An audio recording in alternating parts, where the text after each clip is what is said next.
Hello guys, last session में हमने tubular reabsorption start किया था। लास्ट सेशन में हमने डिस्कस किया था प्रॉक्सिमल कॉन्वोल्यूटेड ट्यूब्यूल के बारे में। तो आज हम डिस्कस करेंगे transport across the loop of Henley.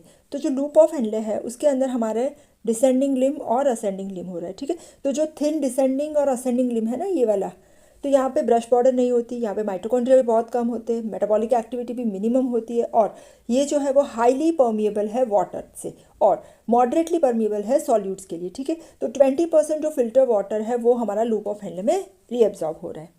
Segment है thick ascending limb of loop of Henley, ये वाला। इसके जो एपिथेलियल सेल्स है वो थिक होते हैं, इसका मेटाबॉलिज्म हाई है, एक्टिव है मेटाबॉलिकली, और ये इम्पर्मिएबल टू वाटर है, ठीक है, मतलब वाटर को पास नहीं होने देगा। और इसके साथ ये सोडियम क्लोराइड और पोटेशियम का एक्टिव रीअब्जॉर्प्शन करेगा। सोडियम 2 क्लोराइड पोटेशियम, ये यहाँ पे इसका को ट्रांसपोर्ट होता है, ठीक है ना। और ये जो 25% जो सोडियम है ये यहाँ पे रीअब्जॉर्ब हो जाएगा। तो यहाँ पे कैसे रीअब्जॉर्प्शन होता है thick ascending limb of loop of Henle में, ठीक है। यहाँ पे ये जो ट्यूब्यूल की ल्यूमेन है, ठीक है, यहाँ सोडियम 2 क्लोराइड पोटेशियम ये को ट्रांसपोर्ट है, ठीक है। और इसके लिए जो ग्रेडियंट है वो बेसोलेटरल मेम्ब्रेन पे सोडियम पोटेशियम ATPase के थ्रू आएगा। और ये जो है वो साइट है हमारी लूप डायूरेटिक की। लूप डायूरेटिक्स क्या करेंगे, सोडियम 2 क्लोराइड पोटेशियम के रीअब्जॉर्प्शन को डिक्रीज करेंगे, तो ये रीअब्जॉर्प्शन नहीं होगा और इसकी वजह से डायूरेसिस होता है। आ रहा है डिस्टल ट्यूब्यूल। तो डिस्टल ट्यूब्यूल है, इसे डाइल्यूटिंग सेगमेंट भी कहते हैं क्योंकि ये जो है वो ट्यूबुलर फ्लूइड को डाइल्यूट कर रहा है, ठीक है। और डिस्टल ट्यूब्यूल हमारे जक्स्ट्राग्लोमेरुलर एपरेटस का भी एक पार्ट है। तो ये जो हमारा डिस्टल ट्यूब्यूल है उसकी बेजोलेटरल मेम्ब्रेन है, वहाँ पे सोडियम पोटेशियम पंप है, ठीक है, इसकी वजह से ग्रेडियंट क्रिएट होगा। और जो अपाइकल मेम्ब्रेन है यहाँ पे हमारा सोडियम और क्लोराइड ये को ट्रांसपोर्ट होगा, ठीक है। ये जो ट्रांसपोर्ट है यहाँ पे हमारे थायजाइड डायूरेटिक्स होते हैं जो क्या कर रहे हैं, ये ट्रांसपोर्ट को इनहिबिट करेंगे, ठीक है। तो ये थायजाइड डायूरेटिक कभी यूज़ होते हैं अगर किसी को बहुत ज़्यादा ब्लड प्रेशर है, हाइपरटेंशन है और हार्ट फेलियर है, तो तब हमारा जो सोडियम और क्लोराइड है उसका रीअब्जॉर्प्शन घटाना है तो ये थायजाइड डायूरेटिक्स यूज़ होते हैं, ठीक है। यहाँ डिस्टल कॉन्वोलेटेड ट्यूब्यूल के अंदर फैकल्टेटिव रीअब्जॉर्प्शन हो रहा है वाटर का। वो फैकल्टेटिव रीअब्जॉर्प्शन मतलब ये जो है रीअब्जॉर्प्शन फैसिलिटेट हो रहा है ADH के थ्रू। मतलब यहाँ पे जो ADH आ रहा है ना, तो ये जो ADH जिसे वासोप्रेसिन भी कहते हैं, ये इसके रिसेप्टर के साथ बाइंड होगा, जो रिसेप्टर का नाम है V2 रिसेप्टर। और ये जो रिसेप्टर है वो क्या कर रहे हैं, ATP को साइक्लिक AMP में कन्वर्ट करेंगे। और ये जो साइक्लिक AMP क्या कर रहा है, ये हमारे वाटर चैनल जिसे एक्वापोरिन भी कहते हैं इन्हें ओपन कर रहा है, ठीक है। तो हमारी जो एक्वापोरिन चैनल्स है ये हमारे मेम्ब्रेन प्रोटीन है जो वाटर चैनल की तरह काम करते हैं, ठीक है ना। ये 5 टाइप की एक्वापोरिन चैनल्स होती है। 1, 2 और 3 जो है वो हमारी किडनी ट्यूब्यूल्स में है, 4 एक्वापोरिन ब्रेन में होते हैं और एक्वापोरिन 5 है वो सलेवरी ग्लैंड्स में। इसके बाद का जो पार्ट है वो है late distal tubule and cortical collecting tubule, ठीक है, ये वाला late distal and cortical collecting tubule. इसके भी फंक्शन और कैरेक्टरिस्टिक सेम होते हैं डिस्टल कॉर्टिकल ट्यूब्यूल से। यहाँ पे एनाटॉमिकली ये जो है वो 2 टाइप के सेल से बना है, एक है प्रिंसिपल सेल्स और दूसरे है इंटरकैलेटेड सेल्स। तो प्रिंसिपल सेल्स होते हैं उसका काम क्या होता है, ये हमारे सोडियम को रीअब्जॉर्ब कर रहे हैं और पोटेशियम को सिक्रीट करेंगे। यहाँ पे पोटेशियम का सिक्रीशन होगा, ठीक है, सोडियम और पोटेशियम। और यहाँ पे बेसोलेटरल मेम्ब्रेन पर यहाँ पे भी सोडियम पोटेशियम पंप ही होता है।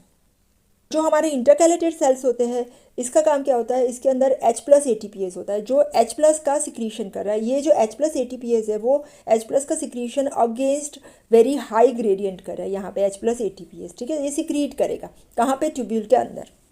कुछ और कैरेक्टरिस्टिक की बात करें लेट डिस्टल ट्यूब्यूल और कॉर्टिकल कलेक्टिंग ट्यूब्यूल्स की, तो एक है ये इम्परमिएबल टू यूरिया, मतलब यूरिया को ये पास नहीं होने देगा।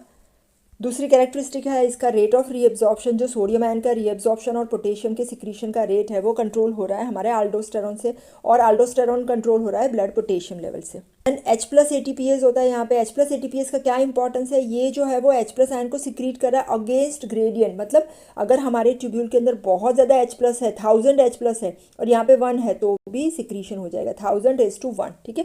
साथ साथ में ये जो परमिएबिलिटी है वाटर की वो हमारी रेगुलेट हो रही है ADH के थ्रू क्योंकि यहाँ पे एक्वापोरिन चैनल्स भी है। और लास्ट पार्ट है मेड्यूलरी कलेक्टिंग डक्ट, जो मेड्यूला में है यहाँ पे। उसकी स्पेशल कैरेक्टरिस्टिक्स में एक तो ये परमिएबल है वाटर को, कब, जब ADH होगा तब, ठीक है, ADH के कंट्रोल में, ठीक है। दूसरा यूरिया से भी ये परमिएबल है तो यूरिया को भी ये ट्रांसपोर्ट करेगा। साथ साथ में H+ आयन का सिक्रीशन भी करेगा against the large concentration gradient, तो ये भी एसिड बेस बैलेंस को रेगुलेट करने में इंपॉर्टेंट रोल प्ले कर रहा है। इंपॉर्टेंट टर्मिनोलॉजी है ट्यूब्यूलर ट्रांसपोर्ट मैक्सिमम। इसका मतलब क्या है, ट्रांसपोर्ट मैक्सिमम का मतलब है मैक्सिमम हाईएस्ट रेट कि जिस रेट से सब्सटेंस रीएब्जॉर्ब हो रहा है रीनल ट्यूब्यूल में, ठीक है। कोई भी सब्सटेंस जब एक्टिवली रीएब्जॉर्ब होता है तो उसकी एक लिमिट होती है कि कितना वो रीएब्जॉर्ब होगा। जैसे कि ग्लूकोज की बात करें तो ग्लूकोज का ट्रांसपोर्ट मैक्सिमम है 375 मिलीग्राम पर मिनट मेल्स में, और फीमेल्स में 300 मिलीग्राम पर मिनट। मतलब इससे ज़्यादा अगर प्लाज्मा का लेवल है तो जो एक्स्ट्रा ग्लूकोज है या एक्स्ट्रा सब्सटेंस है वो यूरिन में अपीयर होगा, ठीक है। ट्रांसपोर्ट मैक्सिमम जैसे हमने बताया ग्लूकोज के लिए 375 मिलीग्राम पर मिनट, ऐसे phosphate, sulphate, amino acid, plasma protein, creatinine, paraamino hippuric acid, इन सबका ट्रांसपोर्ट मैक्सिमम होता है, ठीक है। टर्मिनोलॉजी है रीनल थ्रेशोल्ड। रीनल थ्रेशोल्ड मतलब हमारे ब्लड का कंसंट्रेशन, जिससे ज़्यादा अगर ये ब्लड कंसंट्रेशन बढ़ गया तो वो सब्सटेंस हमारा यूरिन में अपीयर होगा, ठीक है। तो हर एक सब्सटेंस जिसको ट्रांसपोर्ट मैक्सिमम है उसे थ्रेशोल्ड भी होगा। मतलब अगर थ्रेशोल्ड लेवल से ज़्यादा हमारा प्लाज्मा कंसंट्रेशन हुआ तो ये सब्सटेंस रीएब्जॉर्ब नहीं होगा और यूरिन में अपीयर होगा। जब ये कंसंट्रेशन हमारा थ्रेशोल्ड से कम है तब तक ही वो रीएब्जॉर्ब हो रहा है, ठीक है।